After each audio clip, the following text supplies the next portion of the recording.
Hello प्यारे बच्चों, आज हम पढ़ेंगे ईश्वरचंद विद्यासागर के बारे में।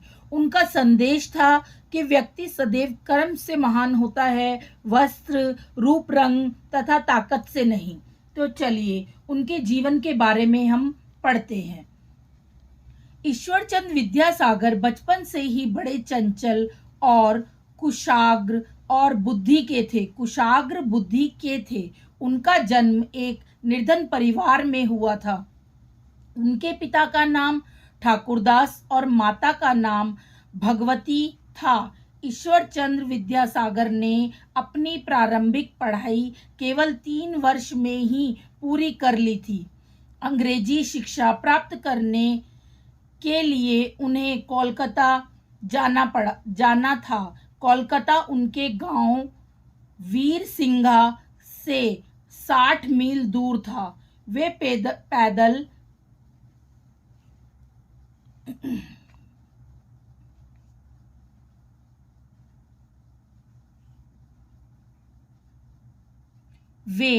पैदल अपने पिताजी के साथ कोलकाता पहुंचे थे। सड़क के किनारे मील के पत्थरों पर लिखे अंग्रेजी के सारे अंक व नाम ईश्वरचंद्र ने चलते चलते ही याद कर लिए थे। तो ये उनमें एक खूबी थी। यह एक बहुत बड़ा चमत्कार था। निर्धनता के कारण उन्हें अनेक कठिनाइयों का सामना करना पड़ा, परंतु उन्हें अपनी पढ़ाई पर पूरा ध्यान दिया। पढ़ाई में उनकी बुद्धि इतनी कुशाग्र थी कि कॉलेज के अध्यापक आश्चर्यचकित रह जाते थे। शिक्षा समाप्त करने पर ईश्वरचंद्र को विद्यासागर की उपाधि से सम्मानित किया गया। सन 1846 में ईश्वरचंद्र विद्यासागर को 50 रुपए मासिक वेतन पर संस्कृत कॉलेज में अध्यापन कार्य के लिए नियुक्त किया गया। कुछ ही समय बाद उन्होंने वहां से त्यागपत्र दे दिया। उसके पश्चात ईश्वरचंद ने संस्कृत प्रेस की स्थापना की। कुछ समय के बाद उन्हें संस्कृत कॉलेज का प्रधानाचार्य नियुक्त किया गया। ईश्वरचंद्र विद्यासागर ने अनेक ऐसे कार्य भी किए जो देश की सेवा के लिए महत्वपूर्ण थे। इस दौरान उन्होंने अनेक पुस्तकें भी लिखी। अपनी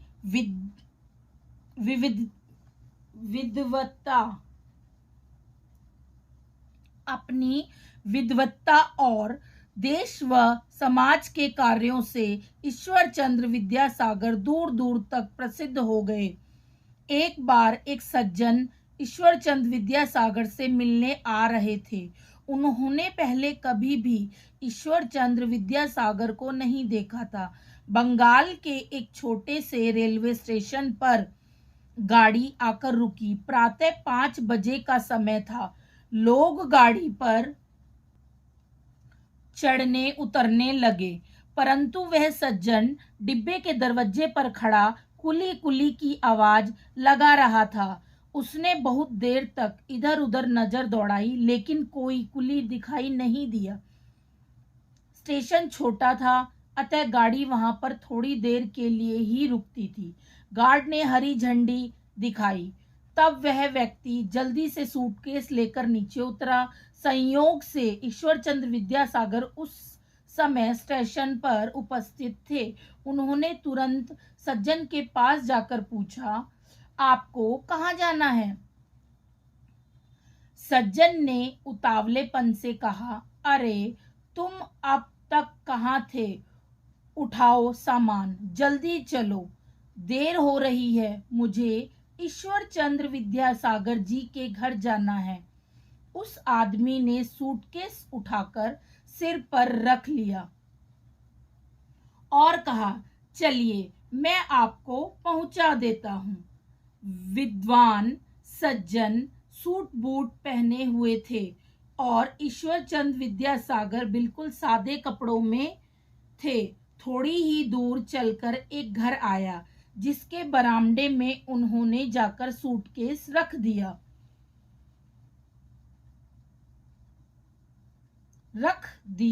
है ना। फिर जाकर कमरे से एक कुर्सी लाए, सज्जन को उस पर बिठाया और स्वयं अंदर चले गए। तब घर के अंदर से एक नौकर आया और बरामदे में दूसरी कुर्सी रखकर चुपचाप अंदर चला गया। ईश्वरचंद्र विद्यासागर हाथ मुंह धोकर उन्हीं कपड़ों में बाहर आए और सज्जन के साथ रखी कुर्सी पर बैठ गए। उनके बैठते ही सज्जन ने, आप ईश्वरचंद्र विद्यासागर जी को बुलाइए। तब उन्होंने कहा, कहिए, मैं ही ईश्वरचंद्र विद्यासागर हूँ, बताइए क्या काम है। उनके मुंह से यह बात सुनते ही सज्जन उनके चरणों पर गिर पड़ा और बोला, मैं तो आपके चरणों की धूल मस्तक पर लगाने आया था, परंतु मैंने सूटकेस की धूल आपके सिर पर लगाने का अपराध कर डाला, मुझे माफ कर दीजिए। वह आंसू बहाने लगा। ऐसी कोई बात नहीं है, बस भविष्य में मैं अपना काम करने में कभी संकोच मत करना। ऐसा कहकर ईश्वरचंद्र विद्यासागर ने उसे उठाकर गले से लगा लिया। तो अगर आपको मेरी ये स्टोरी अच्छी लगी हो तो प्लीज मेरे चैनल को लाइक, शेयर और सब्सक्राइब कीजिए और ज्यादा से ज्यादा कमेंट कीजिए। Bye bye.